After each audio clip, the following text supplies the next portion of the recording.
What's up? Honor Herman 26 here, and this is going to be my ROH Double Feature 2 review. Before I get to that, Stone08 made a video last night where he plugged me for the second time. Thanks as always, Stone.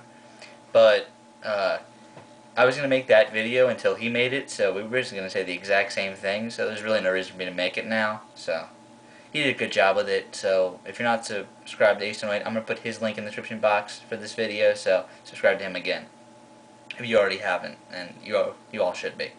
So this is my Double Feature 2 review. Overall, I'm going to say this is combining the best parts of two shows to make one kind of super DVD, I guess. And it was a great DVD. I'm gonna give it a 8.5. I thought this one was a hair better than PWG 100. Or it was kind of on par with PWG 100. So let's get to the Hunt Begins part, which took place April 17th, 2009, from Montreal, Quebec, Canada. First match we got was Talib versus Jimmy Jacobs. This was kind of the opener of the card, or it felt like that. So I think that serves a good purpose as the opener. At this time, these two were were both feuding with each other, and they had a match that would continue the feud. This isn't like in Detroit on June 26th. That ended the feud, that match, and I'll probably do a review of that DVD when it comes out. But this was a good match to continue the feud and have still a lot of interest in this feud. So I'm going to give this 3 stars. Good job to both Tyler and Jimmy there. Next we got the four-corner survival between Austin Aries, Roderick Strong, Kenny Omega, and Jay Briscoe. Did anyone actually notice when Jay Briscoe came out, he came out to Austin Aries music? Just something I noticed there. So Aries music played twice when Briscoe came out and Aries came out, so I was kind of puzzled by that. But besides that, I thought this match was pretty freaking good. This is the best four-corner survival I've seen in a long time. I might be overrating this, but I was very entertained by this. A lot of just athleticism and just back and forth stuff from a lot of these guys. And I'm going to give it 3.5 stars here. This is, I mean, this four-corner survival was better than the one I saw in Manassas. And I can't remember a four-corner survival that wasn't for a title that is as good as this one for a pretty long time. So good job to those 4 men in that match. Next we got Claudio, Castagnoli, and Jimmy Rave representing the Embassy versus Brent, Albright, and Colt Cabana. This is Colt Cabana's first Canadian Ring of Honor appearance, so he was very over in this match. Brent Albright did look a little rusty to me in this match for some reason. I don't know why. He just looked kind of off. Maybe he was just trying to get a paycheck or something tonight. I don't know. He could have delivered a better performance. Maybe it's because they wanted to focus on maybe Cabana, I guess, is probably the reason. I mean, maybe he held back a little bit because they wanted to focus on Cabana. That makes sense to me, because this is his first Canadian ROH appearance. But overall, this was an okay match. Just nothing too special right here, but they wanted to kind of prolong the Embassy, Cabana, Albright, and all of Albright's friends feud. So that was a good job there, and now that I actually am knowing the cards for Death Before Dishonor 7, a lot of these cards make total sense setting up stuff for Death Before Dishonor 7. So then we got to the main event of the Montreal part of the night, which is Kevin Steen, Generico, and Bryan Danielson versus the American Wolves and the worst member of La Resistance from WWE, Sylvan, who is from Montreal, and previous to this match said he was going to sing the national anthem to the best country in the world, and then he's from Montreal and sang the U.S. national anthem. So I thought it was pretty hysterical because I saw him do that. I haven't seen him sing the national anthem of the United States ever, but I've seen him sing the Canadian national anthem on WWE pay-per-views before, so that was pretty cool to see, I thought, in my book. But that was the best thing Sylvan Grenier did the entire match. He looked so bad in this match. I'm sorry. Eddie Edwards looked like Misawa compared to him. I mean, I am kind of a big Eddie Edwards fan. I mean, Davey Richards has made him so much better in the American Wolves, but Eddie Edwards just was amazing compared to Sylvan Grenier in this match.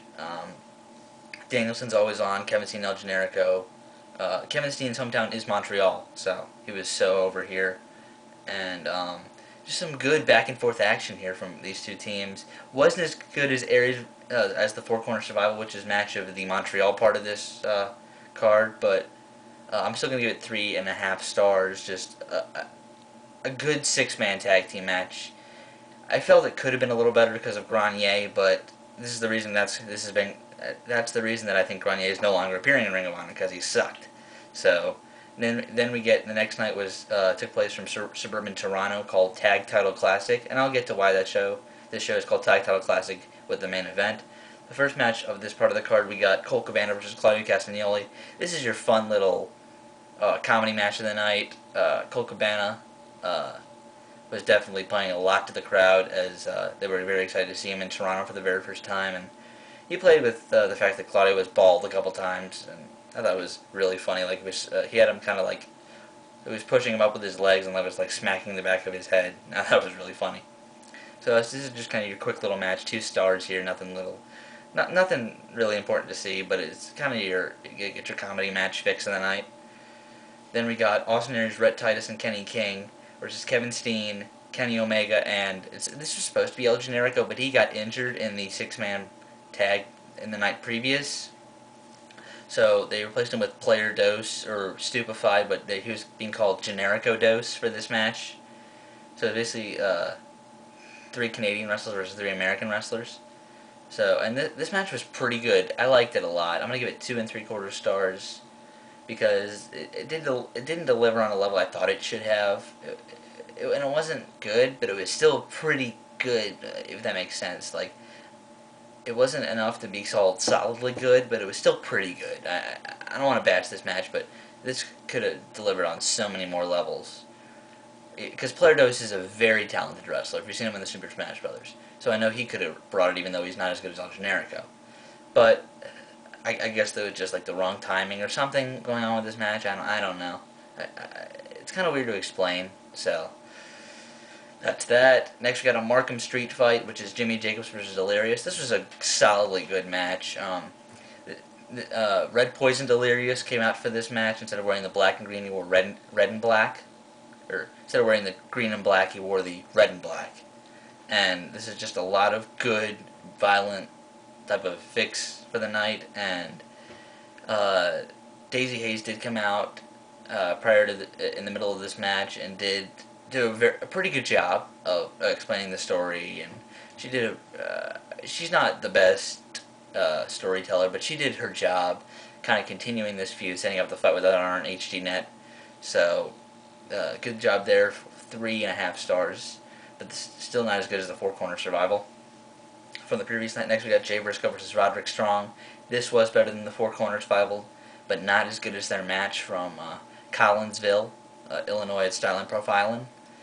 Just a lot of good back and forth action. Jay Briscoe, this is the first time in a while I've seen a Ring of Honor crowd, the crowd be split 50-50 in a one-on-one match, and at least for a Canadian crowd.